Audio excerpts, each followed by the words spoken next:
All right, project two. So let's go over project two. All right. Um, so to access project two, you want to go to the left navigation pane on your course homepage. You click on assignment. And then when you click on assignments, you want to go to projects and then click on project two. All right. So if you click on the preview, all right, this is how the project two looks like. All right, so it's going to be in the quiz format, just like we did on the first project. So you don't have to send me any Word document. You can use the Word document to draft your project, but you need to type your answers right into the boxes, okay, beneath each of the questions. Now, what you would send is the Excel sheet you use for your calculations. So you want to attach that Excel sheet when you are done with all the calculations and ready to submit the project together with your submissions, okay, your typed in submissions, and then you send it to me. Now you have the resources. So right on top of the question, you have project two, that's a Word document. You have the Excel template, that's a student Excel template. We have the sample guide for project two, and then there is a rubric. All right, do not miss the rubric because this is what will explain in detail how I will be grading for the project on each of the problems. So you want to take a very good look at the rubric and then make sure you are answering all the questions just like is explained or is written on the rubric. Now here we're going to look at, let's start with the first question. So there are 5 questions in total. The first question is comparing your salary as a college graduate to a high school graduate salary. So for high school graduate salary, we've been given $32,629, and this is going to be the same for everyone in the class. So do not go looking for median annual salary for a high school graduate somewhere. It is right in this project is given to you. Now, what you are not given, okay, because we don't know what each one of you would want to do after school. So you have to go to either of these links to figure out the median annual salary for your chosen career. Now, the first link we have here is if you want to earn a certificate or associate degree from Ivy Tech, you want to click on the first link. And here we have 70 programs. We have going from accounting, we have advanced automation, we have agriculture. You keep scrolling all the way down. We have aviation technology, biology, all the programs, culinary arts, cybersecurity. Now, what I don't see here is the nursing. So for nursing, okay, if you're going to school for nursing, you want to go to Google. You want to Google the median annual salary for your career as a nurse. All right, that is not given on this link. Now, if you plan to transfer to a 4-year college, let's say after IB Tech, you want to transfer to Ball State, Purdue, any 4-year college you want to pursue your next degree at, you can find the link for the median annual salary for that chosen career in the second link as well. So you click on arts and design. It will give you the occupation and the median salary for each of the jobs. You do that for, you want to click into it. So healthcare, we have legal, we have math, we have management, we have media and communications, we have transportation and material moving. So click on either of these occupation and then you find the median annual salary for that career. Now back to the actual question. So in the rubric, this is what I'll be looking for. If you are able to explain the job chosen and what inspired you to pursue that career in that field, and then stating the median annual salary for that chosen career, that is worth 6 points. So you tell me I want to be a nurse because da da da da, I did this. I have, you give the reason, right? Your reason might be different. Maybe you like caring for people, or you are already in that field, so you want to keep doing what you're doing just to earn higher salary. If you want to be a teacher, you want to explain why. Okay, what inspired you to pursue that teaching career? And then you include your median annual salary for that chosen career. Now, when you are done for the next step, you're going to um, explain how you calculated, okay, your absolute and the relative change. All right, so you explain how your salary compares to that of a high school graduate using both. So you realize that a both is boldened. So you're going to be doing two things, both absolute and relative change statement, and then include the math you use to calculate these answers in your writing as found in your Excel file. So you go to the template. Okay, I'm going to switch between this and then the Excel.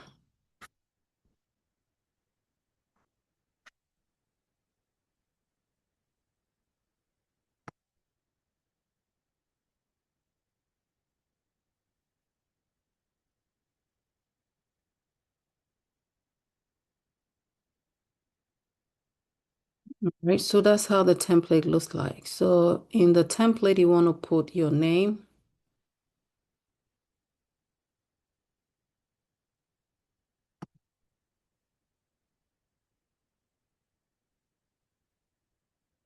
So you put your name, the course name, and the project name.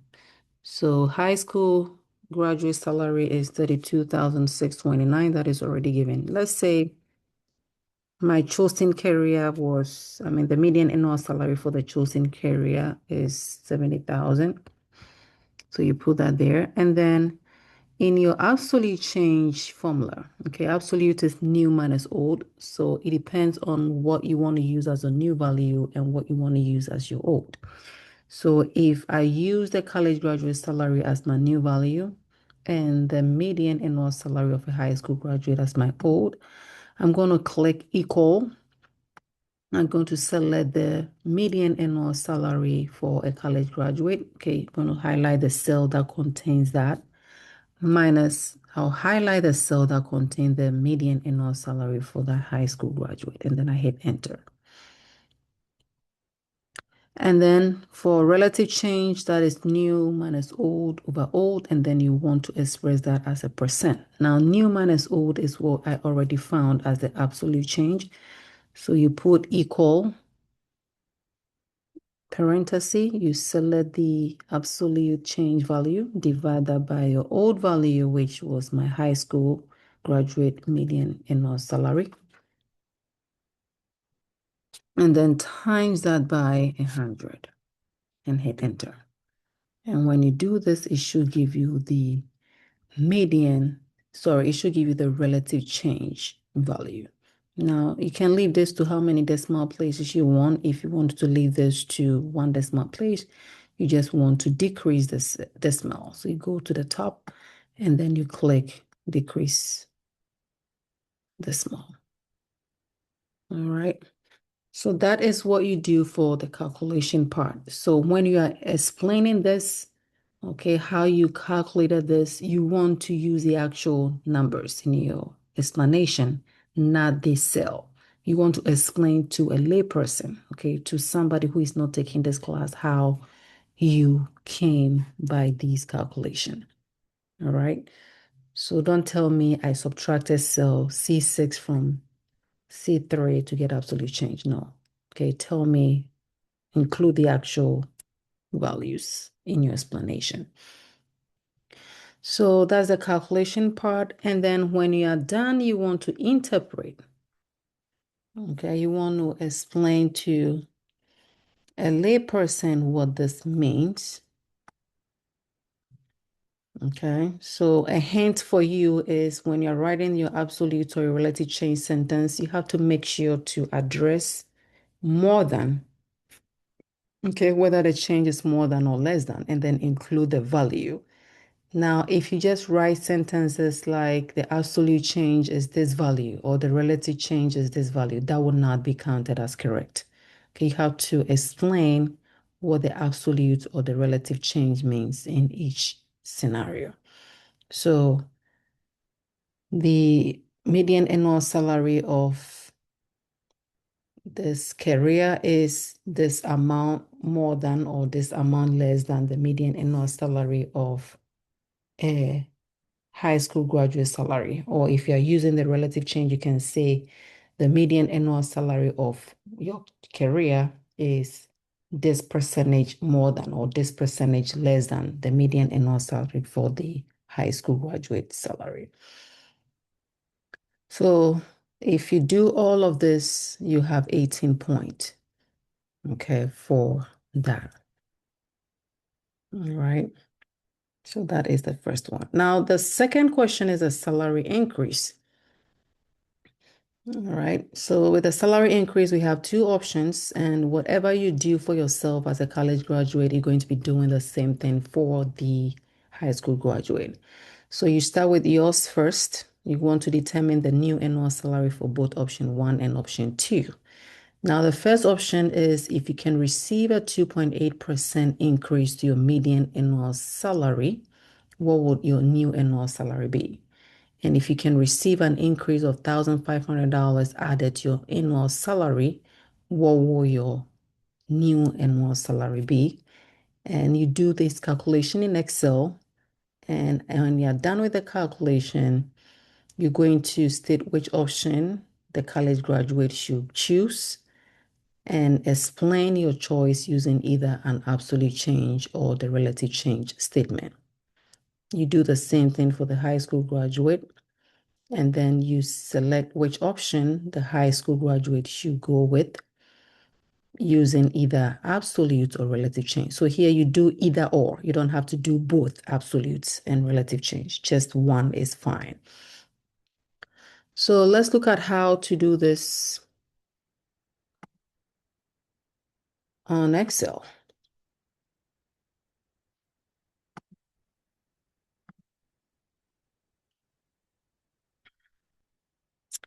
So with the second tab, you have the salary increase. That is what you want to go to. So let's say my chosen career is 70,000. I'm not saying this is what value you need to use. You have to find that salary for the chosen career. But I'm just putting in any numbers just to help with me going through this video. So with 2.8% increase, okay? Remember percent increase. If you have a 2.8% increase, okay, that's a percent increase. So you're going to add to what, 100. So 100 plus 2.8 is 102.8%. And 102.8% to a decimal is 1.028. Okay, so when you come here for the college graduate, you want to go to equal 1.028 times, you select the cell that contains the median annual salary for the college graduate and you hit enter. Okay. And then you do the same thing for the high school graduate. So with a 2.8% increase, the high school graduate new annual salary is equal 1.028 times that by the median annual salary for the high school graduate. You hit enter. And if you're adding $1,500, so equal 1,500 plus, you select the median annual salary for the college graduate. You do the same thing for the high school, equal 1,500 plus you reference the cell that contains the median annual salary for the high school graduate. And when you are done, you're going to do the absolute change difference. You're going to subtract. So these are the two new annual salaries you are comparing. Okay, you are looking at these two.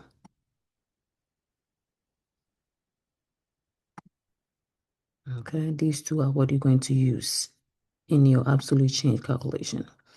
So depending on which one you want to use as your new, if you want to use option 1 new annual salary as your new and option 2 new annual salary as your old, you can do that. So you select option 1 new annual salary minus option 2 new annual salary. You do the same thing for the high school graduate. I select the option 2 new annual salary for the high school graduate minus option 1. All right. And this you have to do either or. You don't have to do the two. Now, if you want to use a relative change difference instead, you can do equal. You select the absolute change value, divide that by your old, which is, in this case, I used option 2 as my old, and then times that by 100. And then equal, I'm going to use the absolute change divided by, here I use the old value to be the option 1 new annual salary. So my old was the new annual salary for option 1 because I didn't want to have a negative value. And since option 1 value was higher than option 2 value was higher than option 1, I decided to use the option 2 as my new and option 1 as my old. So you divide that and then you multiply by 100. All right. But that doesn't mean you cannot get negative answers. All right. I like to work with positive numbers than negative, but you can also work with negative. But if you are getting negative answer, that means in your meaningful sentence, you want to use less than. Okay. And if you are getting positive, you know it is what? More than. So in your meaningful sentence here, you can say that maybe option 1 is best for the college graduate because this is going to increase their salary by $460. You're going to have $460 more than when they go with what option 2. And for high school graduate, you can say the high school graduate should select option 2 because it is going to give them this amount more than, or this percentage more than when they go with what option 1. All right, so you save this when you are done for question 2. Now, let's move on to the third question.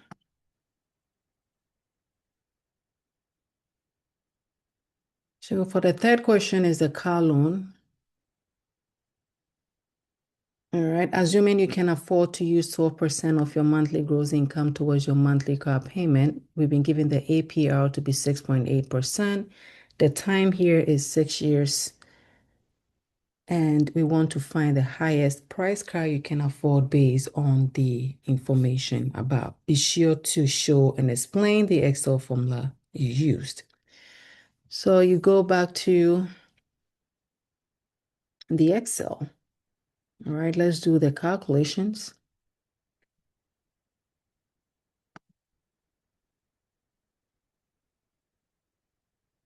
So in Excel, we're going to find our highest priced car.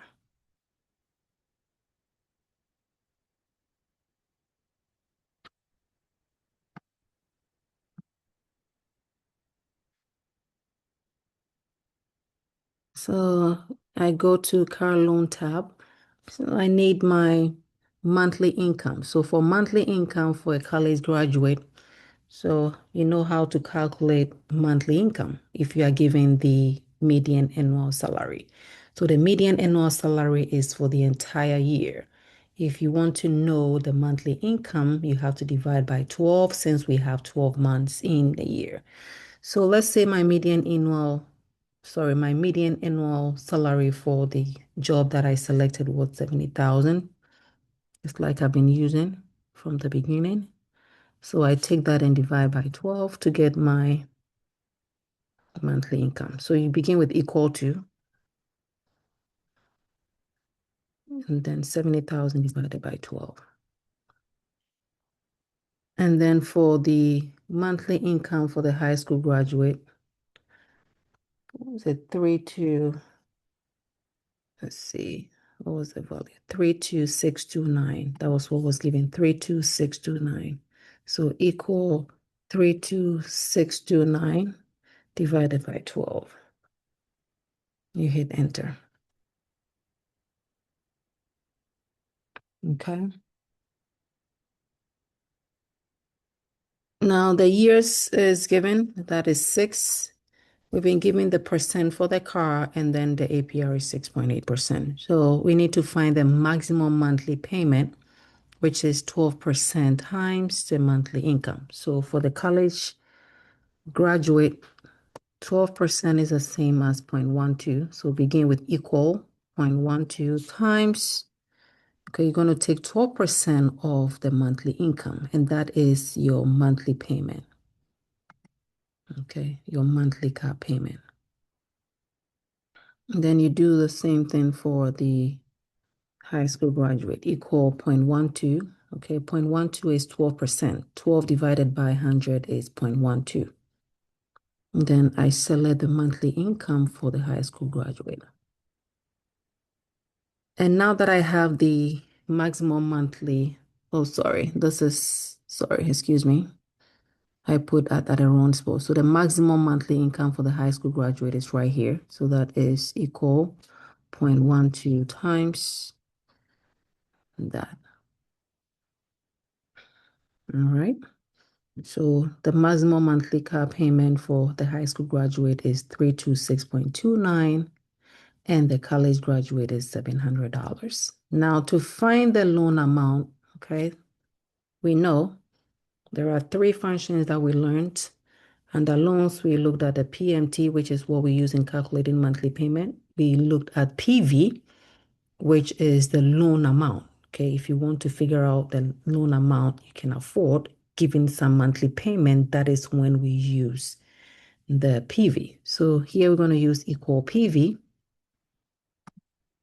And then you're going to put in your APR value that has been converted to a decimal. So 0.068 divided by 12, comma, the number of payment is 12 times 6, comma, negative 700.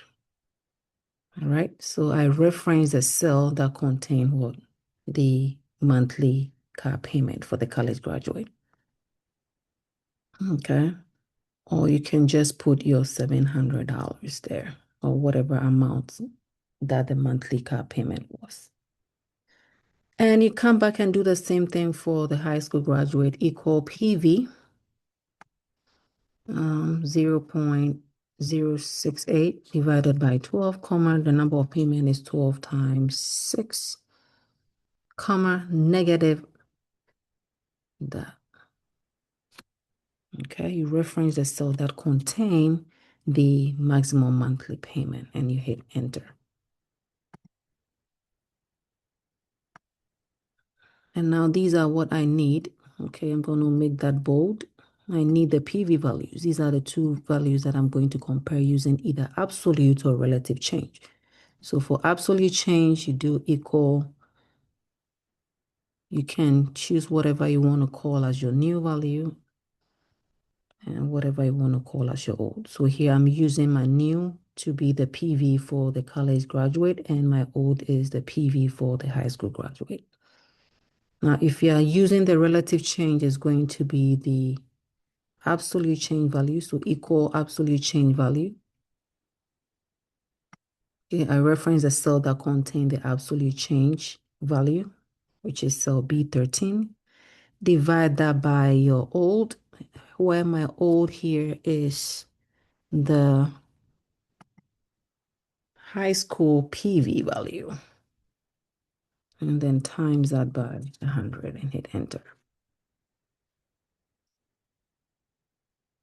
All right.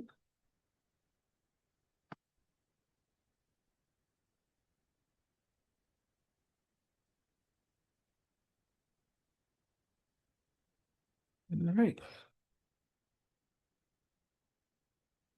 So when you're done with the calculation, you're going to do the written part. Okay, you go to the rubric and the question to know what you need to answer in terms of the written part. So with the written part, you want to state the highest price car you can afford. Okay, you want to show and explain the Excel formula you used in writing. Okay, how you did your calculation, you have to explain that in your write-up. You have to tell us whether this car can get you, this amount can get you a car that you like. Okay, if yes, why? If no, why not? You want to tell us some strategies you can use to ensure that your car you purchase does not exceed your budget.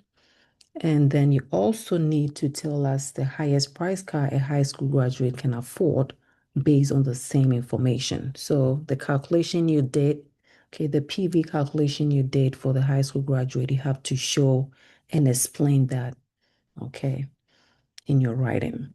And using either absolute change or relative change to compare the PV values, okay, you can say that um, the high school graduate can afford this amount, okay, more than the college graduate, or you can say the high school graduate can afford this amount less than the college graduate, okay? So address more than or less than in your calculation or in your writing, sorry. Don't just tell me the absolute change value is this, the relative change value is that. You have to interpret that in context. Now, when you come to 4, you're looking at the retirement account.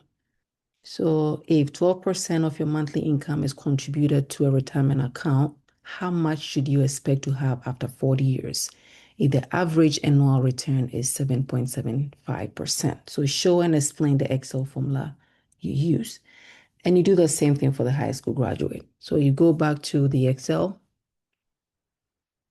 And then under retirement, there was only one formula we learned to use in Excel, which is the EVI. So you click on the retirement tab or retirement sheet.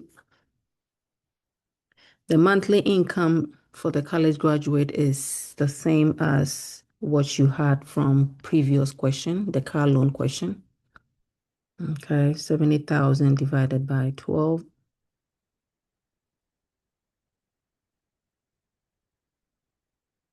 And then for the high school graduate income is the same thing as before. So 32,629 divided by 12. Now we've been giving the contribution rate, which is 12%. Okay, that is how much you contribute each month. So for the monthly retirement contribution for the college graduate, you take 12%. So equal 12% is the same as 0.12. Okay, that's the decimal equivalent. Times that by the monthly income for the college graduate. That's $700. So this is how much the college graduate will set aside each month for their retirement contribution. And you do the same thing for the high school graduate. So 0.12 times, you need the median income for the high school graduate. All right. And now for the future value for the college graduate, you want to figure out the account balance at the end of their retirement period. So we use the equal FV. And then you need the APR. So the APR is the same as the annual return, 7.75% to a decimal. So 0.0775 divide that by 12, comma, you need the number of deposit. This is 12 times 40. And then minus, you need the monthly retirement contribution for the college graduate, which is the 700, and you hit enter. And you do the same thing for the high school graduate, equal EVI. And then you take the APR, convert that to a decimal, divide that by 12, comma, the number of deposit is 12 times 40, and then negative, you need the monthly retirement contribution for the high school graduate. And hit enter. I'm sorry.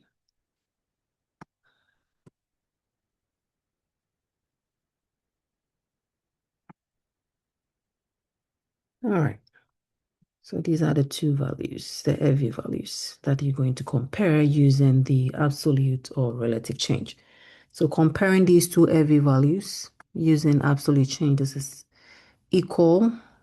I'm using new as the EVI value for the college graduate, and my old is the EVI value for the high school graduate. Okay, you can do the other way. You can use the EVI value for the high school graduate as your new, and the EVI value for the college graduate as your old. All right, it's the same thing, but how you interpret them is going to be different from when you get what a positive answer. Relative change is equal. So you take the absolute change value, divide that by your old. My old in this one was the future value for the high school graduate, and then I times that by 100 and hit enter. All right. So either or, you don't have to do both. All right. So when you're done with the calculation, you save and then you interpret that. What does this mean in context? So you have to say that maybe the high school graduate salary or the high school graduate is going to have this amount more in their retirement savings at the end of the 40 years than the high school graduate, or this percentage more than the high school graduate at the end of their retirement, okay, at the end of the 40 years. All right. So use these values in your meaningful sentences, addressing any more than or less than statement. Do not just say the absolute change value is this, the relative change value is that. That will not be counted as correct. And then for the last question, which is question 5, here, this is going to be, okay, this will be based off on the Excel function from question 4. Okay, you're going to adjust the time in the EVI value till you reach $1 million. So how long will it take for your retirement account to reach $1 million? How long will the high school graduate salary take to reach $1 million? So in your Excel calculation, you're just going to use the same calculation from question 4. This time you're going to adjust the time. All right. So monthly contribution is the same as 70,000 divided by 12 for the college graduate, and then for the high school graduate, this is 32629 divided by 12. And then equal EVI is what we're going to be using. You need your APR, so that's 0.0775 divided by 12. The number of deposit is 12 times 40. Negative.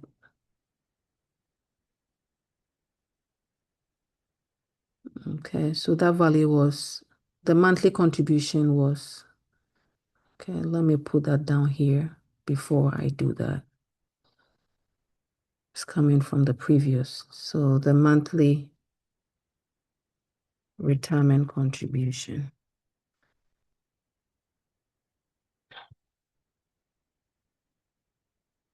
for high school or for college graduate.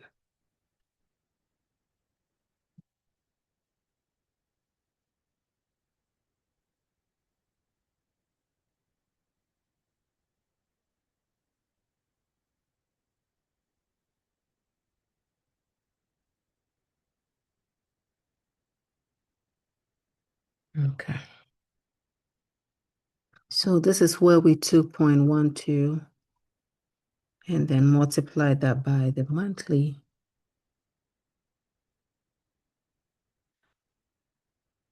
Oh, hold on a minute. I don't need this. Okay, I already have that.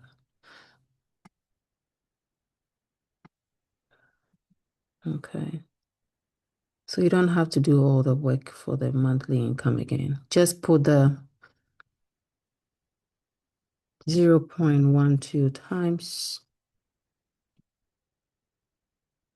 that value. What was the monthly contribution? I don't want to repeat this then. I just go back. You refer from the previous. So the monthly contribution was $700. And the high school, you go back to the retirement information. So the high school monthly retirement contribution is 326.29. 326.29. All right, so instead of recalculating the monthly income again and taking 12%, just go back to the previous question values for the monthly contribution and then use that. So when you come here, you type the equal EV 0.0775 divided by 12, 12 times 40, negative that. Hit enter. You do the same thing for the high school, all right?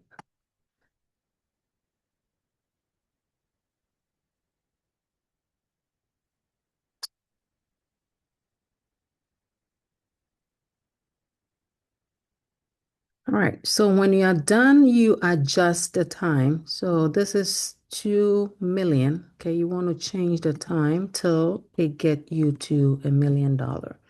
So let me put 33. If I put 33, it's giving me some million, 1 million, but it's still a little bit on the high side for me. So I'm going to change that to 32. I'm going to change it again to 31. So change the time in the EV value. So 31 seems like a good one for me. If I put 30, 30 is going to give me below $1 million. So 31. So this means that it would take the college graduate approximately 31 years to reach $1 million. And then the high school graduate is just about, I think, 40 years. If you change this to 39, I think this will give you below million. So the 40 years is what it would take the high school graduate to reach what, $1 million. Okay, so the absolute change is 40 minus 31.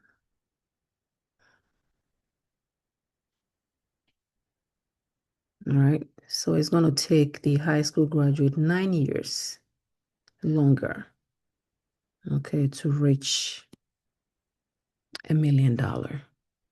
Okay, so that's all you do for this Excel. Okay, take the EV value from question 4, Excel sheet, and then adjust the time till you reach what? $1 million. And then you put the time there. So when you go back to the question, okay, the writing part, how long will it take? So you say that it will take the college graduate 31 years to reach $1 million. And how long will it take the high school graduate? It will take the high school graduate 40 years to reach $1 million. Provide your answer in years. Okay, round it to the nearest years. And then you compare the time using absolute change. So you can see that it would take the high school graduate 9 years longer to save $1 million in their retirement account, or it would take the college graduate 9 years less, okay, to save $1 million in their retirement account.